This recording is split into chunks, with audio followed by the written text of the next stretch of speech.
see this concept CSR originated in India. We have not borrowed from any part of the world. More than, I think, 4,000 years, we have a history of social attitude, worshipping trees, rivers, worshipping mountains. So those who say that this concept was born in USA, I think we Indians are privileged, I have read some of the portions of Vedas, and I find first glimpse of this concept CSR in Rig Veda Samvida. We have two Vedas, important Vedas, Atharva Veda and Rig Veda. In Rig Veda, there is a verse, there are more than half a dozen verses, like people should not destroy trees, should help others to win wealth. So is also in Atharva Veda, air is God, wealth earned by 100 hands be distributed amongst 1,000 hands. And the first glimpse is noticed in Upanishads, Puranas, Vedic literature, including Ramayana and Bhagavad Gita. So it was brought up in India. If I see this concept from a business point of view, we have three kinds of approaches. Shareholders approach. Now this is not a part of the slide. Shareholders approach, stakeholders approach, and CSR approach.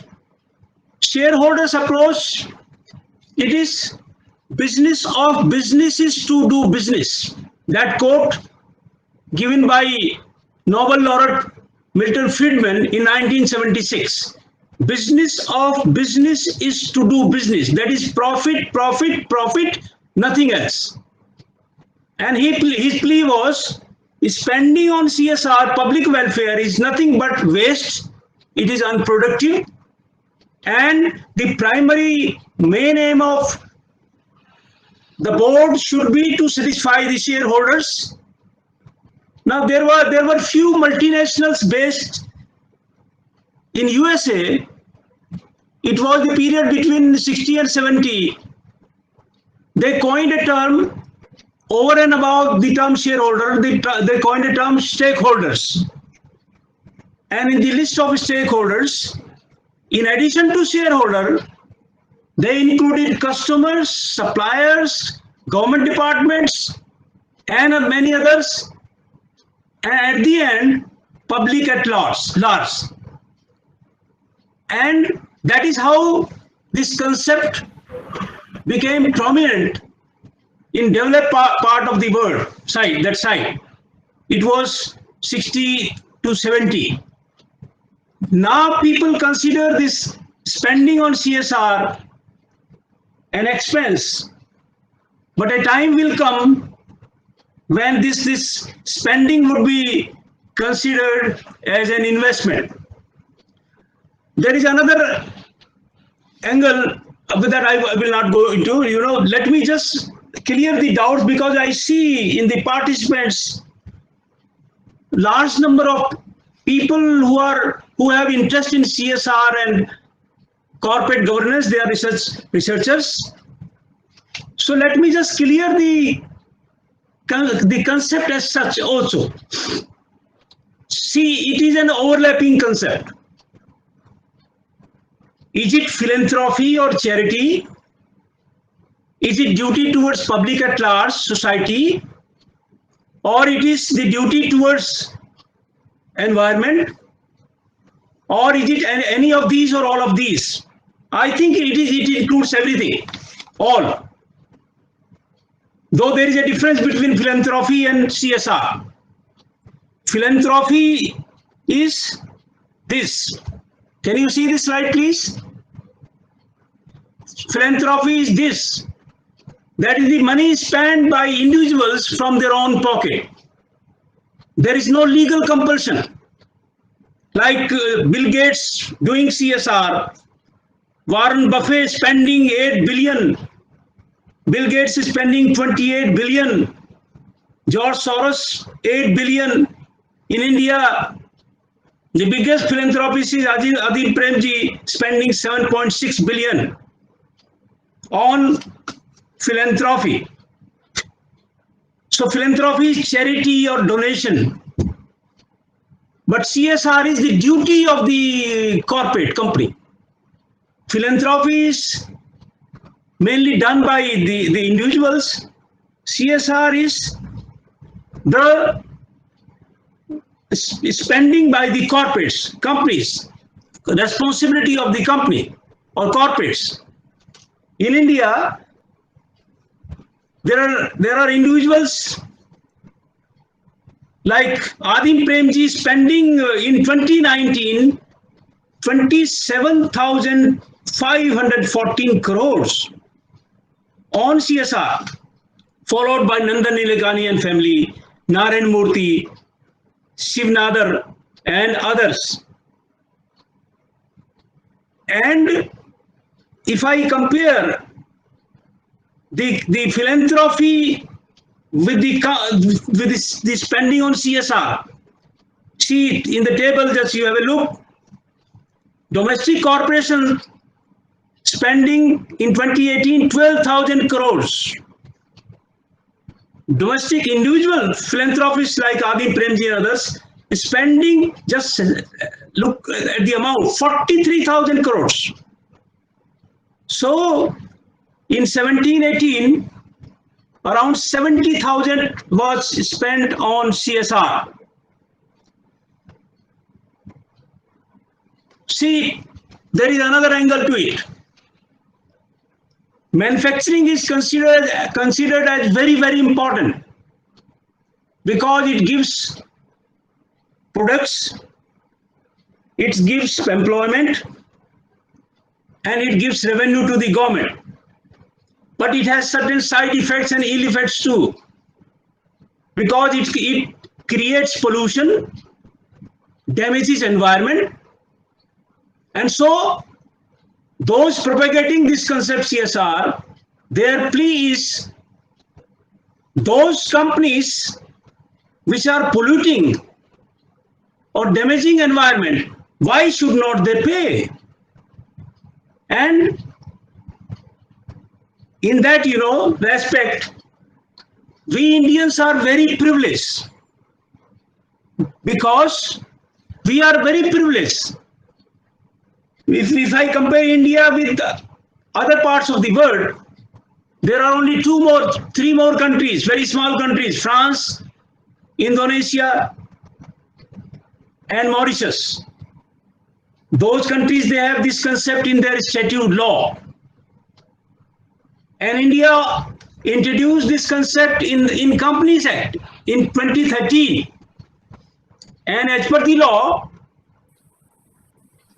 a company of certain size will have to spend, it is mandatory, will have to spend at least 2% of the net profit on CSR.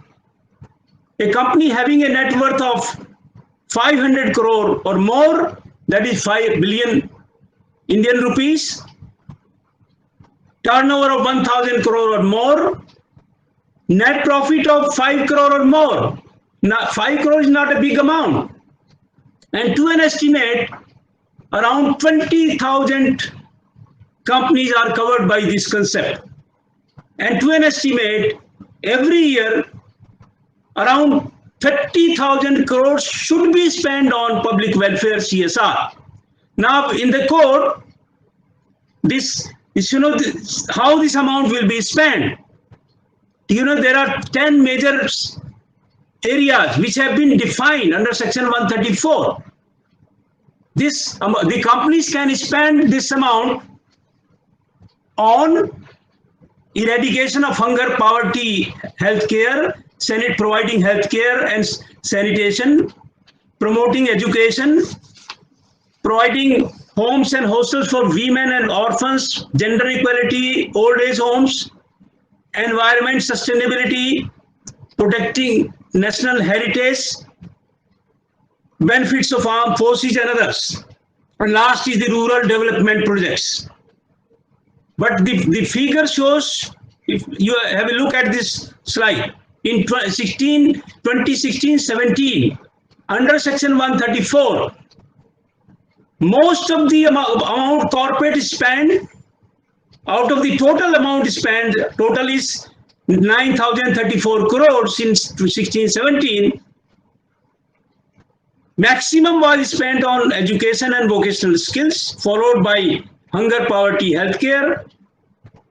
And the last item given in under section 134, that is only 12%, that 12% was spent on rural development and 3% on national heritage. See, when Modi government took over, see, we'll come to that after this slide. So what the government did was, in 2013, it was a very clever move on the part of the government. The government shifted its responsibility to the corporate sector. In India, we have around 18 lakh companies registered. Out of 18 lakhs, around 12 lakh companies are very active companies. And this law applies to all profit-making CPSCs. And this is the figure in 2016. See, in 2014, 15,000 companies were covered. Then the number of companies increased to 19,000, and 16-17, because of some reasons, and they have been asked to give explanation, only 6,000 companies spend on CSR. When Modi government took over, Modi government, this current government, she issued a kind of direction to the corporates. Spend this amount on a particular item, that is PM Swachh Bharat Abhiyan program. And most of the big corporates, because 2% is the minimum, and it is a very heavy amount for L&T, Vedanta, TCS, see Ambuja, Maruti, Tata Motor, Dabur, DLF, Aditya Birla, Infosys, TVS and others.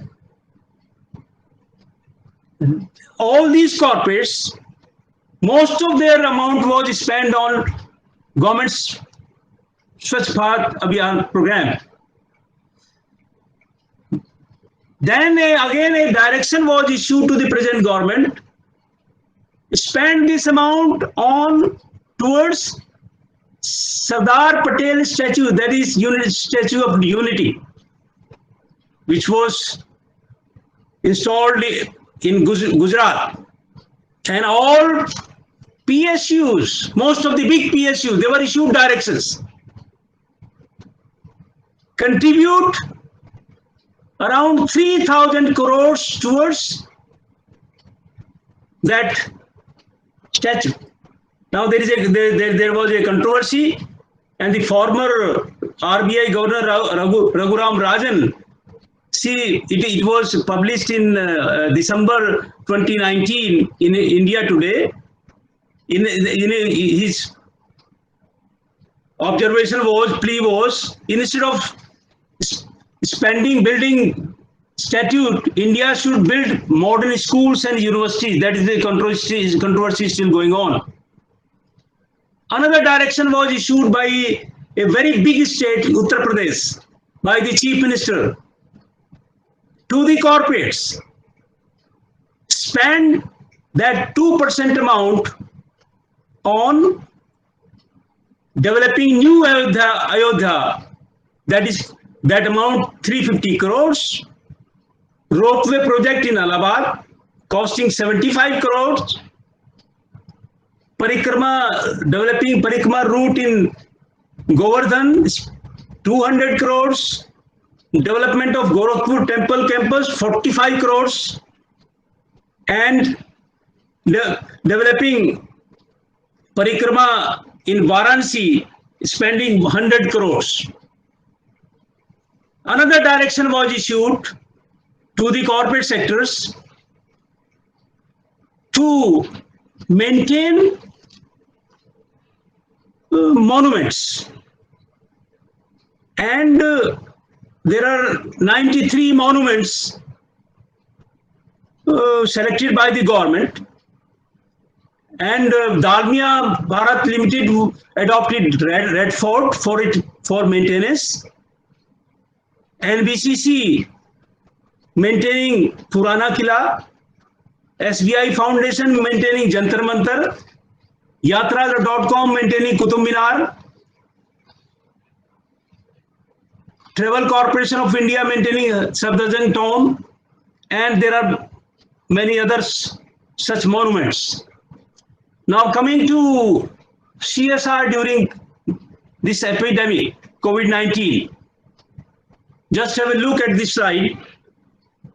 How Indian companies are contributing towards COVID-19. So it was not a kind of direction by the government. It was all voluntarily, most of the big corporates voluntarily declared spending a huge amount. Tata, we see at the top, Tata Group declared will spend 1,500 crores, 15 billion in INR on this COVID-19, followed by Paytm, 500 crores. ITC, Bajaj Group, Gotham, JSW, Vedanta, Hero Cycle, Axis Bank, Reliance Group opening India's first 100-bedded Corona hospital in Mumbai, Godrej, Mahindra, and there are more, maybe around 3 dozen corporates. They have already, it was covered by in the newspaper also, and it was committed to the government by these corporates. There are more than 2 dozen big NGOs in the country. They are contributing in a very heavy way, big way. And it is also voluntary. Though there was a kind of direction issued by the government. In April, the CEO of Niti Aayog, which was earlier called as Planning Commission, Amitabh Kant, he wrote a letter to 92,000 NGOs in the country. Giving a kind of, I can't call it direction, suggesting them, asking them to spend amount on public welfare during this crisis and relief, other kind of relief work. And also a direction was issued to those NGOs which are getting funds from foreign countries to submit a monthly report how much amount they have spent on this COVID relief. There are, there are major foundations, though maybe more than 50 major foundations, they are contributing towards this crisis. But I have, included in the slides only prominent one, like Uday Foundation. It is a Delhi-based NGO. Its main focus is on healthcare. And what it has done or it's doing, providing coronavirus care kits to the poor. It has distributed more than 2 lakh hand sanitizers and already fed around 50,000 individuals, distributing cooked food and dry rations. Around 1,500 people every day. Then is Goonj. It is another NGO located in Delhi, and its focus is on providing ration and personal care material to it has already distributed to a million people. Habitat for Humanity is another foundation based at Mumbai. It has distributed masks, soaps and sanitizers, delivering these items door to door. There is another foundation, Wishes and Blessings. It is Delhi based and its main focus is on sex workers, handicapped, destitutes and homeless. It is feeding over 35,000 at-risk individuals. So is another foundation, Swasthgram. It is a Delhi-based foundation. Its main focus is on health sector, and it has built up a team of 150 lab technicians, 50 doctors, and over 500 volunteers. And they are conducting regular health camps. And they have already set up screening centers at Delhi around in over a dozen parts of South Delhi, mainly South Delhi. Another foundation is Youth for Unity and Voluntary Action. It is working in and around Mumbai, and it has already distributed rice, wheat, pulses and oil in packages to more than 650 families. So is Hasiru Dala. It is Bangalore based. It has helped more than 1,000 waste picker families across 6 cities in towns of Karnataka, and it has helped already more than 500 families. So is Akshay Patra. It is a very renowned foundation, Akshay Patra, working with the in collaboration with the state governments. It has served 2.35 crores freshly cooked meals and distributed 6.69 lakh packed grocery kits. Another is HelpAge India. Its main focus is on senior citizens and providing mobile healthcare units, and teams have been reaching out to the elderly people and distributed basic rations, protective hygiene kits for the elderly and free meals to the homeless. Another is Apna Le. It is Mumbai based and it has enrolled 40 to 50 volunteers and doing full-time work, providing food and essential to the residents in the Shivaji Nagar slum area. Ek Pahal is another foundation in New Delhi, distributing grocery to those who need the most. Pratham is Mumbai based. It has set up temporary food camps and it has distributed more than 1 million meals to the workers in Mumbai. Teach for India, because the schools are closed these days, and so it is providing launched online classes, and 3,900 families in 7 cities have been covered by this foundation. Another is Gurgaon Nagrik Ekta Manch, also contributing in the same way, and so is MCK Food for Hungry Foundation, Delhi based. It has distributed more than 4 lakh cooked meals. Thank you listening so patiently. Thank you.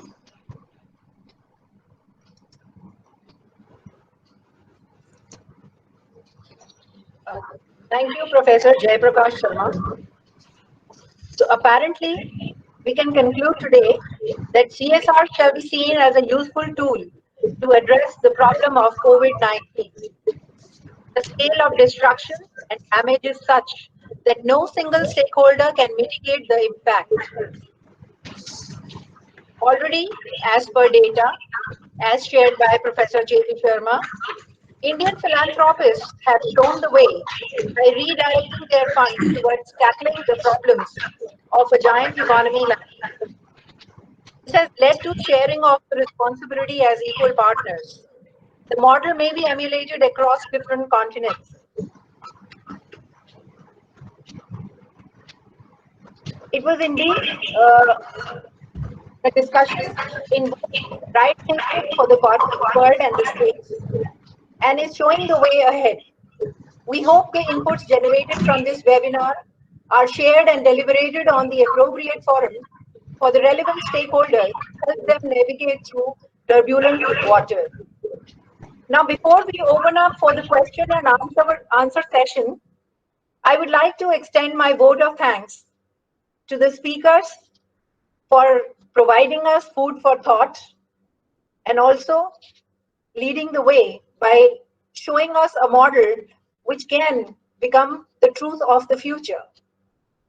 And my vote of thanks would be incomplete if I do not thank some participants who have patiently stayed with us throughout, and we do look forward to their inputs later. We would like to thank our Board of Governors for their continued support and encouragement. Dr. Ram Kumar Mishra, Senior Professor and Director, Institute of Public Enterprise, who is also the President, South India, GRFCG. Dr. Ratan Sharma, Principal Director, Vivekanand Institute of Professional Studies, President, West India, GRFCG. Dr. Nikhil Bhushan Dey, Professor Emeritus, former Head and Dean, Department of Commerce, Assam University, Silchar, President, East India, GRFCG. Professor S.P. Kala, Professor HNB Garhwal University, Vice President, GRFCG. Dr. Saurabh Dayal, Professor IIF, CCMS, Secretary, GRFCG. I would also like to thank Professor A.D. Amar from Stillman School of Business, Seton Hall University, USA. Professor Shubhranshu Shekhar Sarkar, Tejpur University, Assam. Professor Twinkle Prusti, Banaras Hindu University, Varanasi, Uttar Pradesh. And Professor Sanjay Kumar, Jawaharlal Nehru University. We are now opening up for the question and answer session. I would share the questions. So the question is directed to Dr. Schneider. What are the gaps?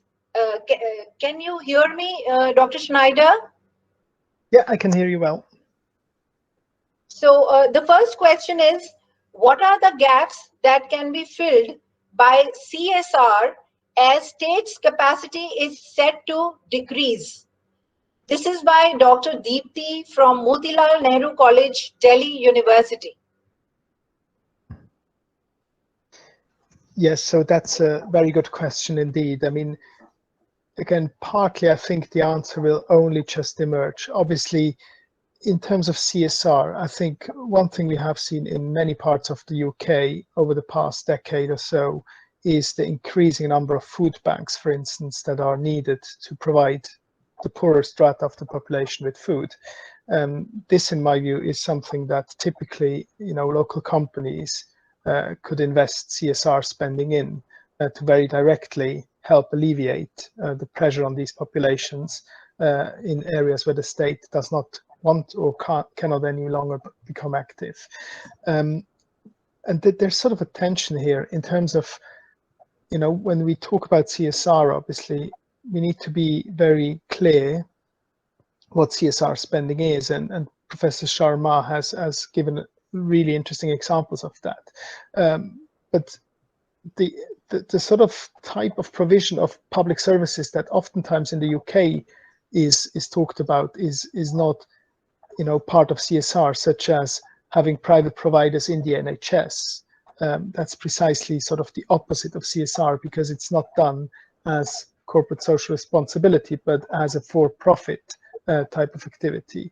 And I wonder, so this is a long way of giving you a second answer to your question, which is that I wonder whether there is more that companies can do in terms of CSR in these areas where so far much has been done through privatization to for-profit corporations, and hence that some of these areas can be taken outside of the logic of the market and of for-profit activity. I don't know if that answers the question. I think so. You have justified your arguments very well, sir. The second question is, with the locus of power shifting to state, can we say that it is beginning of the end of capitalism? What kind of change can we expect, if any? Yeah. This is by Dr. Neelam Jhawar from Delhi University. Mm-hmm. I That's believe for she's me a as well, I research think, scholar right? as well as a faculty. Do I repeat the question? No, it's very clear. It's an excellent question. It's actually something I wanted to mention, but then forgot at the end. Of course, my analysis does not, suggest that what is happening is a move back to state planning of the Soviet and state socialist type, right? So I think what I was describing, and I didn't necessarily want to make the case for the shift of the locus of power back to the state being always a good thing. What I'm describing is perfectly compatible with capitalism. I think capitalism can take diverse forms. And as I said, the chapter I've presented or I drew on in my presentation is part of the Oxford Handbook on State Capitalism. And so states and capitalism, in my view, markets and states are not incompatible. I think we need to move away from the either or debate about, oh, let's shrink the state so that we can drown it in the bathtub. Let's take the state out of the economy, or conversely, let's nationalize everything. I think that's debate hasn't been fruitful in the past 40 years. We need to acknowledge that both states and markets will be with us for the foreseeable future, and that what we need to talk about is what sort of balance should they have. So in answer to your excellent question, it's not about the end of capitalism in my view. It's about finding a new balance of different stakeholders within a capitalist system. That would be my answer to your question. Thank you very much, sir. The next question is, how can communities be trained on self-sustainability? This is by Dr. Nidhi Kapoor from Delhi University.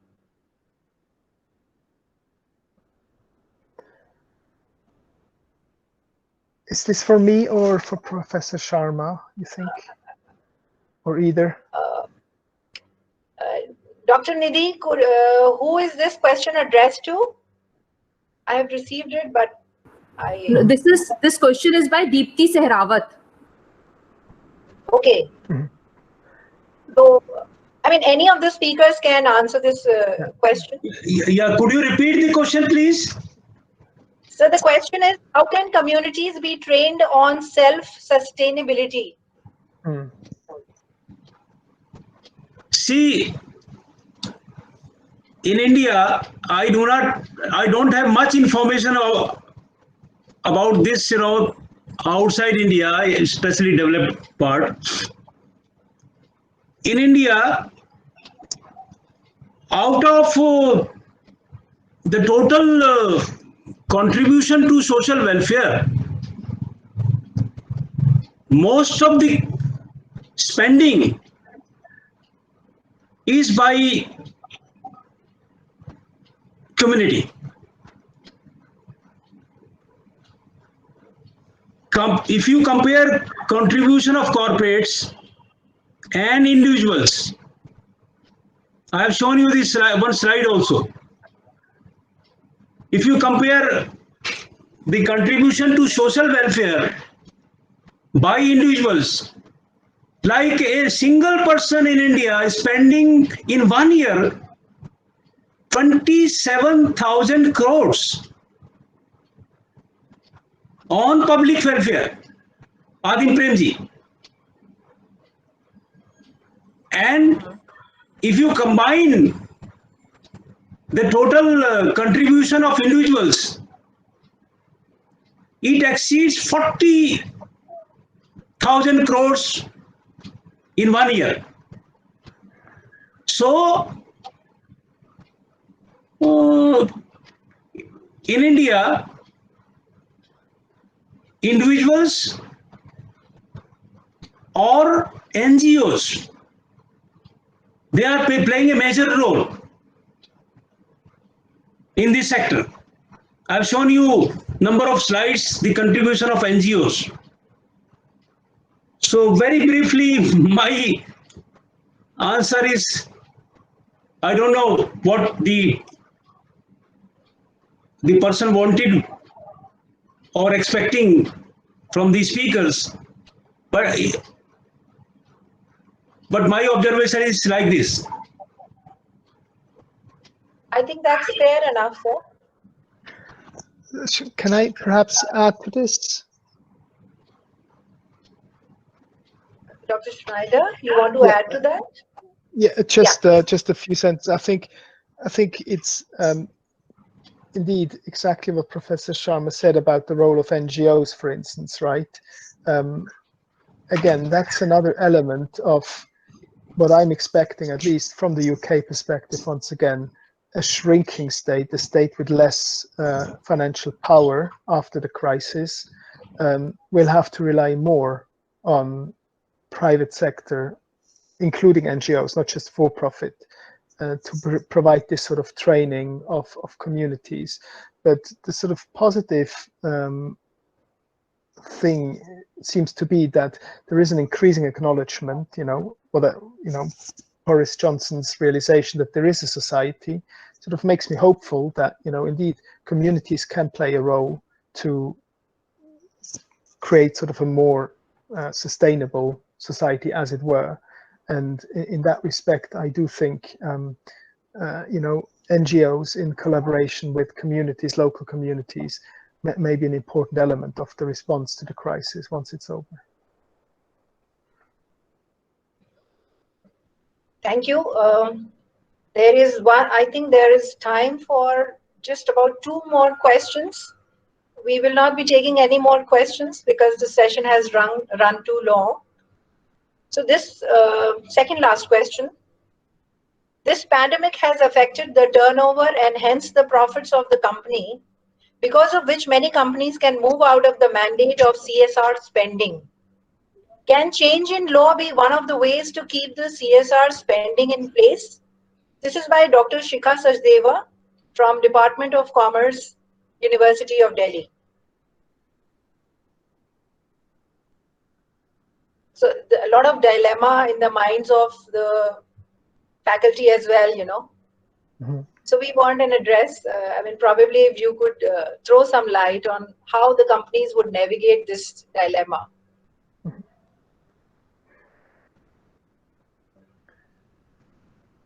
So I think the question is referring to the Indian case, right, whereby companies now drop below the line of where they have to spend on CSR. Obviously, Professor Sharma is much better placed to answer the question, but from my perspective, once again, I think governments will be very reluctant to put a lot of pressure on companies to spend on CSR after the crisis, because they want to make sure that companies survive. And in my view, CSR spending will be very difficult to defend in the immediate recovery phase. Now, that's a general comment. I can't comment on the Indian case, which I'm sure Professor Sharma is much better placed to do. Yeah, Dr. Poonam, you want me to address? Yes, sir, because it has this Indian Okay. component as well. See, before this crisis, COVID, large number of companies, they were into severe financial crisis, especially after introduction of IBC. And I have been very reliable information. Had this crisis not started, more than 2 dozen big corporates, they would collapse. Because of the financial crisis, because of the enactment of this IBC in 2016. And when this crisis started, the government announced number of measures for the corporate sector, giving those companies time and extended the time, initially for 3 months, then up to 6 months, that if a company is not able to spend as per the statute the minimum amount as per section 134 on public welfare, action will not be taken. Petition will not be filed before the court for insolvency. The lenders will not announce any severe action against the corporate. And because of this crisis, what I have noticed is many of the corporates which were earlier into very severe crisis, they are feeling relaxed now. Only see the contribution to COVID-19, that the government has not announced how much amount they have to spend. So they are free. It's voluntary. The corporate may spend amount, may not spend. It's not obligatory. It is not binding, though there was a informal kind of direction issued by the government, but they are feeling little bit relaxed. I don't know about the future, what will happen, how much period this crisis will take. So, Dr. Poonam, Yes, sir. you want me to add something more, or is that fine? There are few more questions. I think we need to squeeze them as well. There is a question by Mr. Neeraj Sharma, and it is addressed to both the speakers. With the world economy expected to go into deep recession due to COVID-19, would organizations across India and UK be able to commit required support and funding for future CSR initiatives? He is a senior manager in UK. So I would request Professor Schneider to, satisfy this gentleman from UK. I'm not knowing much about UK, developments in UK. Yeah, I've actually replied in the chat. I've seen it before, but yeah, so I'm very pessimistic that companies will commit large amounts of money to CSR. They're now, once we come out of the lockdown, once the economy goes back to working as normal, companies will face on survival in the first instance. Then they will have to pay back large amounts of debt that they have taken out to survive during the crisis. And CSR will be all the way down in their list of priorities. Contrary to India, we don't have compulsory CSR spending. So, in my view, I'm very pessimistic that UK companies will commit any large amount of money. To the contrary, that's the first thing that will go out of the window, in my view. But this is also maybe reinforcing the companies, the government's incentives, perhaps, to do something similar to the Indian law, to actually ask companies in the longer term to have a certain amount of net income that they have to spend on CSR, right? But in the next few years, when we're still in the crisis mode, I don't see any company spending much money on CSR, to be honest.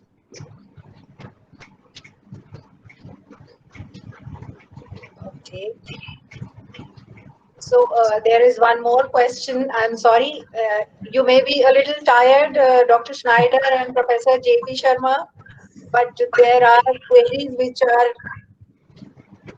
popping up in the chat box. You may take up one or two more, couple of queries more. Okay, sir. So this is by Nisha Singh. How CSR can transform communities in the long run when companies are not able to pay to their employees?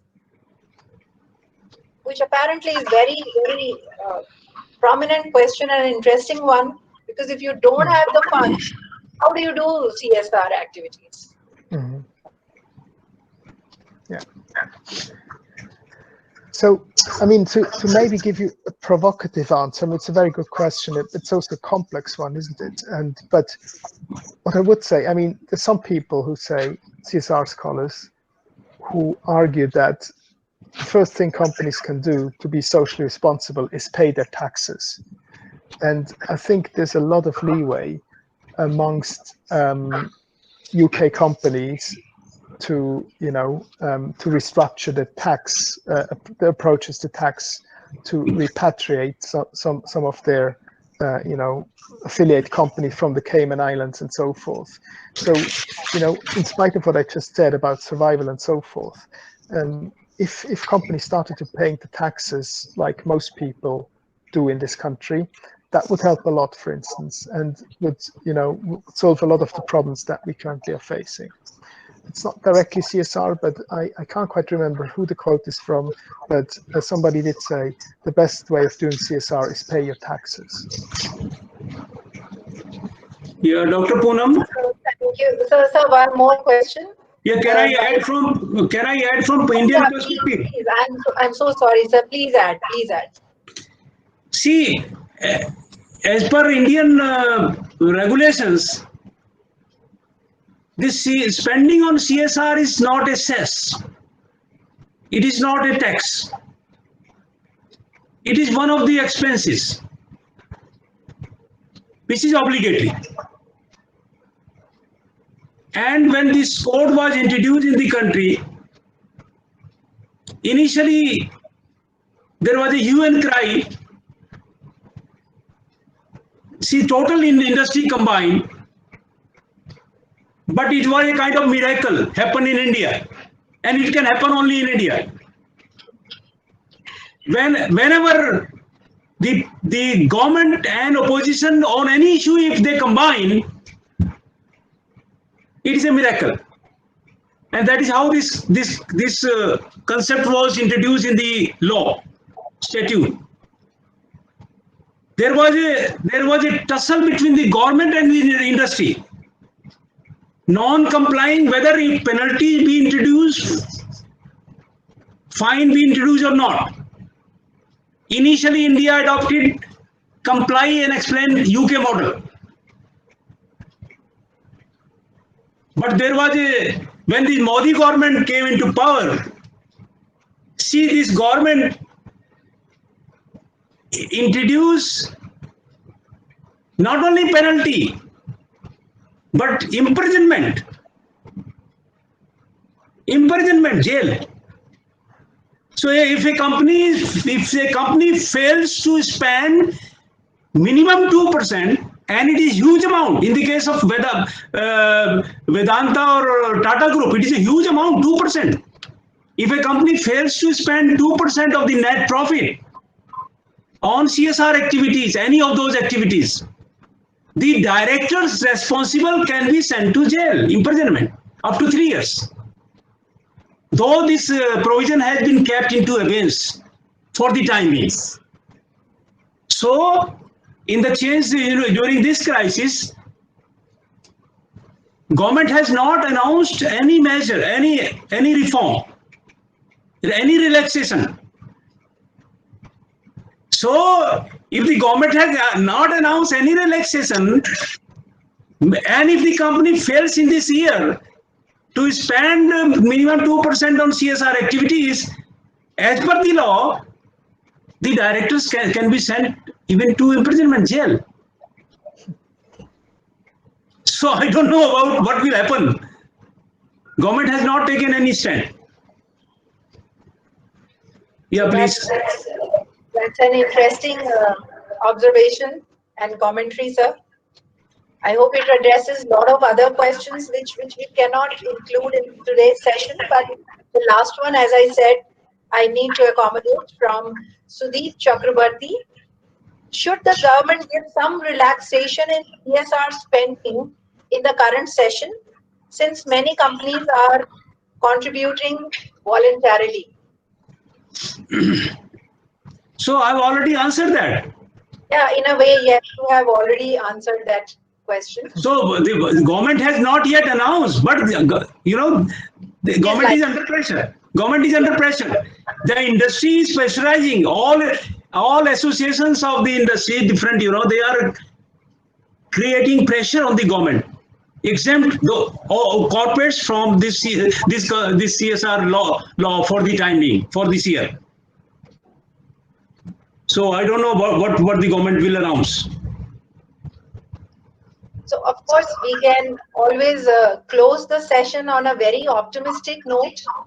Even when the times are very uncertain, they are very gloomy, but we can definitely, have, derive certain takeaways from today's discussion, that corporate world and the government can definitely lead the way, do a little bit of hand holding with each other and somehow navigate these turbulent times.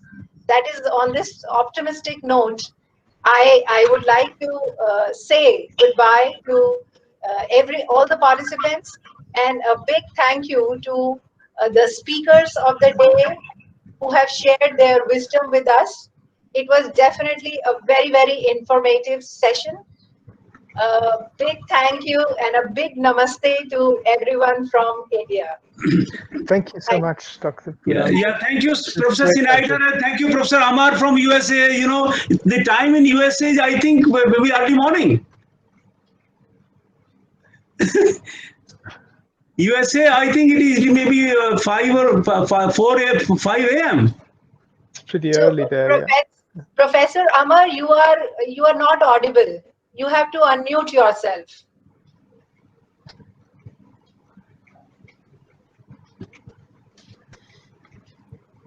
Can you hear me now? Yeah, please. Thank you so much, and I'm glad you invited me. I really learned a lot, both about the UK and India, always I do. And I would have a suggestion for both of you. And you are both very big scholars of corporate social responsibility. Why do you leave out church and temple in India? For example, Indians, by their nature, they only make donations to the temple in the name of God. This is first place where Indian money goes. And temples take the responsibility of taking care of those who need help, whether it is food, it is shelter, or it is in the time of getting sick, providing medical health and all that. Why are you leaving out that? And also, for example, to Dr. Schneider, church has played a very important role in social responsibility. And why are you leaving out church? They are sitting with money. I won't say Vatican, but there are many churches that have a lot of money, and temples in India are very rich. Many are having billions of dollars. They should come forward and maybe take the example of Gurudwara. Gurudwara is open all the time. People can go and sleep there. In the United States, when people come from India, they don't have a place to go, they go to Gurudwara. Gurudwara is open at the time of lunch, breakfast, dinner. People can walk in, no question asked, and they can have their meal and no expectation. So I would suggest both of you in your research should include the responsibility of the temples and religious organizations to take charge. Yes, Professor Amar, that was indeed a very, very useful information as well as an observation. And I'm very sure The Sikh community has already led the way, and other communities also need to, emulate them. It's a very good point indeed. Thank you very Yeah, much for raising it. Thank you. It's not something that's usually included in CSR, I think, because that mostly focuses on for-profit companies doing good things on the side, right? Whereas the church, obviously, in the UK, has played a massive role, as you said, in providing for social causes, and its role will grow. I'm sure of that, given the situation. So, point taken. I don't have a defense. You're right.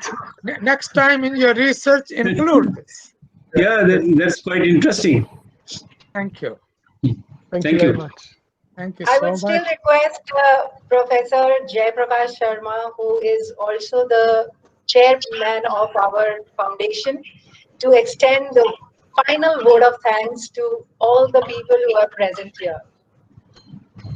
Yeah, thank you, Professor Schneider. Thank you, Professor Mishra, Professor Kala. I see some of the faces here, Professor Amar, and very senior professors from across the country, many scholars, and large number of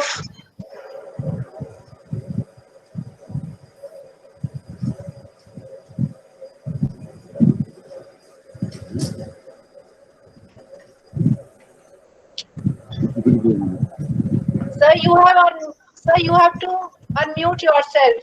You have muted yourself. Oh, you want me to repeat again? At least I think people would like it. I didn't know that. Okay. Thank you, Professor Schneider, Thank you. sparing time. Great Professor pleasure. Amar, I see some of the prominent faces here now. Professor Mishra from Hyderabad, Professor Kala, Professor Dev from Northeast India, Twinkle from BHU, and large number of participants who have either done their PhDs or MPhils in one or the other aspect of corporate governance, CSR, or they are pursuing research in this area. When the core committee met for this first webinar, number of issues were discussed. And finally, because Professor Schneider's main area is CG and CSR, we wanted him to speak, address the research scholars. So finally it was decided to have a webinar on this issue, CSR in this crisis. When we organize, though it's, this foundation was set up last year only, when we organized the first international conference last year, we were very excited. And we were very happy, excited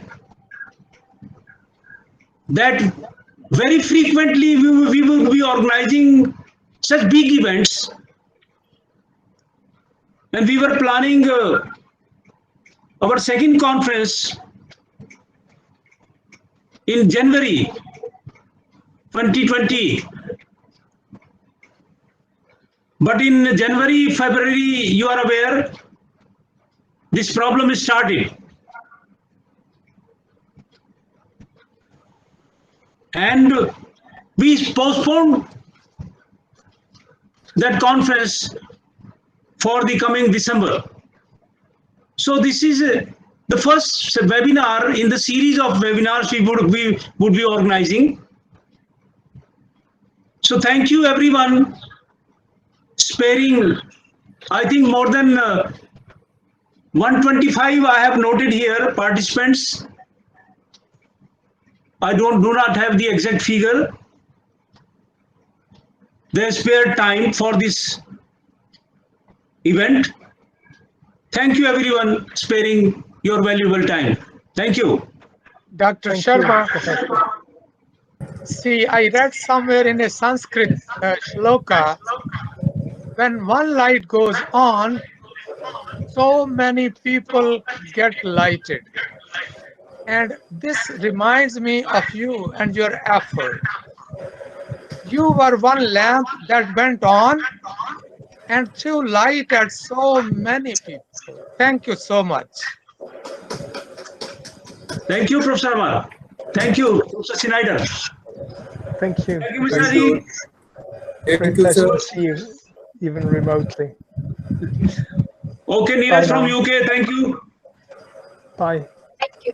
Thank you, everyone. Thank you very much. Thank On you. behalf Thank of you. the Governors Foundation for Corporate Governance. Thank you, everyone. Thank you all for wonderful Thank you. experience.